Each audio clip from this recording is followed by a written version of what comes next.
இன்றைக்கி நம்ம திரைவிமர்சன நிகழ்ச்சியில் இயக்குனர் ராஜ்குமார் பெரியசாமி இயக்கத்தில் வெளியே வந்திருக்கிற அமரன் படத்தை பற்றி பார்க்க போகிறோம். இந்த படத்துடைய கதையை பற்றி பார்த்தோம்னா, நம்ம நாட்டுக்காக தன்னுடைய இன்னுயிரே நீத்த மேஜர் முகுந்த் வரதராஜனுடைய கதையை தான் படமாக எடுத்திருக்காங்க அப்படிங்கிறது உங்கள் எல்லாருக்கும் நல்லாவே தெரியும்.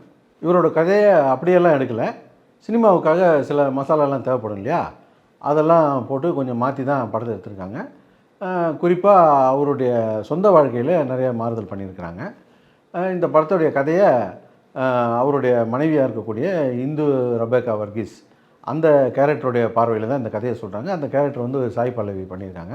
அவங்களுடைய பாயிண்ட் ஆஃப் வியூவில் தான் இந்த கதை நகருது. படத்துடைய ஆரம்பத்தில் நம்ம ஹீரோ திடீர் தளபதி வந்து ஒரு காலேஜ் ஸ்டூடெண்ட்டாக வர்றாரு. ஆமாம், அவரை காலேஜ் ஸ்டூடெண்ட் நம்ம ஒத்துக்கிட்டு தான் ஆகணும். காலேஜ் ஸ்டூடெண்ட்டாக வர்றாரு. அவருக்கு வந்து லட்சியம் என்னென்னா, இந்திய இராணுவத்தில் அதிகாரியாக சேர்ந்து பணியாற்றணும் அப்படிங்கிறது அவருடைய வாழ்க்கை லட்சியமாக இருக்குது. அதுக்காக அவர் எக்ஸாமுக்கெலாம் ப்ரிப்பேர் ஆகிட்டு இருக்காரு. இந்த சந்தர்ப்பத்தில் ஹீரோயினை சந்திக்கிறாரு, லவ் பண்ணுறாரு. இந்த லவ் சமாச்சாரத்தை ரெண்டு வீட்லேயும் போய் சொல்கிறாங்க.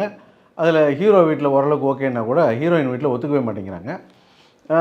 இந்த சமயத்தில் அவர் இராணுவத்துக்கு செலக்ட் ஆகிடுறாரு. செலக்ட் ஆகி ட்ரைனிங் முடித்து காஷ்மீரில் அவருக்கு போஸ்டிங்கும் போட்டுடுறாங்க. காஷ்மீரில் அவருக்கு என்ன வேலை அப்படின்னு சொன்னால், அங்கே தெரியும் இல்லையா, உள்நாட்டில் நடக்கிற பிரச்சனைகளை அந்த தீவிரவாதிகளை எதிர்த்து அவர் போராடணும். இதுக்கப்புறம் என்ன ஆச்சு அப்படிங்கிறத இந்த படத்துடைய கதை. இந்த படத்துடைய பெரிய பிரச்சனை என்னென்னா, இந்த படத்தில் உண்மை கதைன்றதுனால இதில் என்ன நடந்தது அப்படிங்கிறது நமக்கு தெரியும். இதோடைய கிளைமேக்ஸ் என்னன்றது நமக்கு தெரியும். இந்த கிளைமேக்ஸை தெரிஞ்சுக்கிட்டே இந்த படத்தை பார்க்குறதுன்றது வந்து ஒரு பெரிய கஷ்டமான காரியம். அது ஒரு விஷயமா இருந்தாலும், இந்த படத்தில் ஒரு பெரிய ப்ளஸ் பாயிண்ட் அப்படின்னு சொல்லணும்னா, மிலிட்ரி படங்களுக்கு அப்படின்னு சொல்லிட்டு ஒரு லிமிட் இருக்குது. அது வேறு, உண்மை கதை வேறு. இதில் என்ன பண்ண முடியும், மிலிட்ரிக்கு ஒரே ட்ரெஸ் கோடு தான் இருக்கும், அதுதான் போட முடியும். மிலிட்ரிக்குன்னு ஒரே மியூசிக் தான் இருக்கும், அந்த மியூசிக் தான் போட முடியும். மிலிட்ரிக்கு என்ன வேலை இருக்கும், ஒரு தீவிரவாதி கூட போய் சண்டை போடுறது, ஒரு ரெஸ்கியூ பண்ணுறது, இதுதான் இருக்கும். இந்த லிமிட்டுக்குள்ளே ஒரு படத்தை பண்ணி அதை முடிஞ்ச அளவுக்கு சுவாரஸ்யமாக உட்கார வைக்கிறது அப்படிங்கிறது பெரிய விஷயம். அந்த வகையில் இந்த டைரக்டரை பாராட்டலாம்.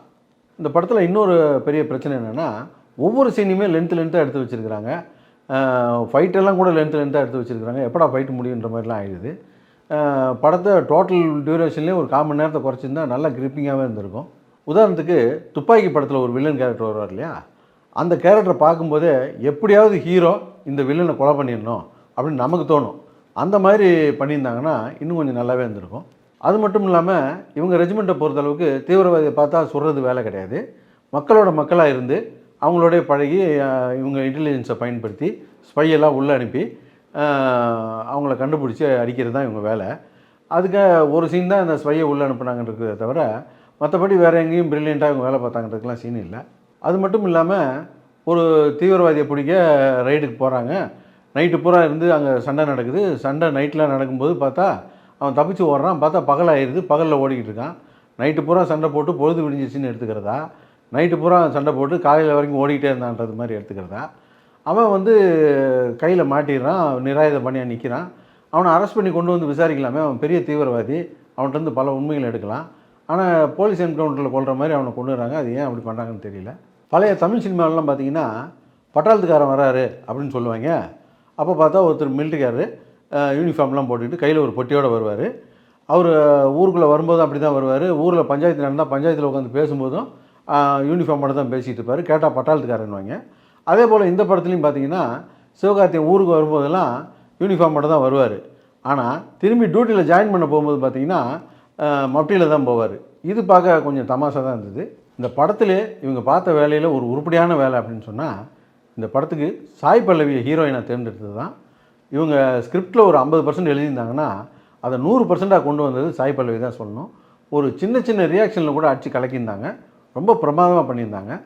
அதே போல் நம்ம திடீர் தளபதி கூட ஒரு மிலிட்ரிக்காரனுக்கான ஃபிட்னஸோட பக்காவாக செட் ஆகியிருந்தார். நல்லாவே பண்ணியிருந்தார். என்ன பண்ணி என்ன பிரயோஜனம், இந்த காசிக்கு போனாலும் கர்மம் தொலையாதுன்னு வாங்கல, அந்த மாதிரி ஒரு மேட்டில் மாட்டிக்கிட்டு இருக்காரா. அதாவது நம்ம எதை சொல்கிறோம்னா, ஒரு வருஷம் இருக்கும், தெலுங்கில் மங்களவாரம் அப்படின்னு சொல்லிட்டு ஒரு படம் ரிலீஸ் ஆச்சு. அந்த படத்தை செவ்வாய்க்கிழமைன்னு தமிழில் டப் பண்ணி ரிலீஸ் பண்ணியிருந்தாங்க. அதை நம்ம ரிவ்யூ கூட போட்டிருந்தோம்.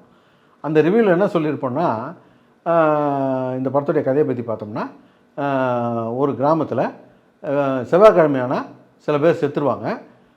தொடர்ச்சியாக செவ்வாய்க்கிழமையான அவங்க செத்துக்கிட்டு இருக்காங்க. இவங்க எல்லாருக்கும் ஒரு ஒற்றுமை என்ன அப்படின்னு சொன்னால், இவங்க எல்லாருமே கள்ளக்காதல் தொடர்பு உள்ளவங்க, இவங்க வந்து இவங்களை கொலை பண்ணது பேயா சாமியா அல்லது இது ஒரு கொலையா அப்படிங்கிறது தான் இந்த படத்துடைய கதை அப்படின்னு சொல்லியிருந்தோம்.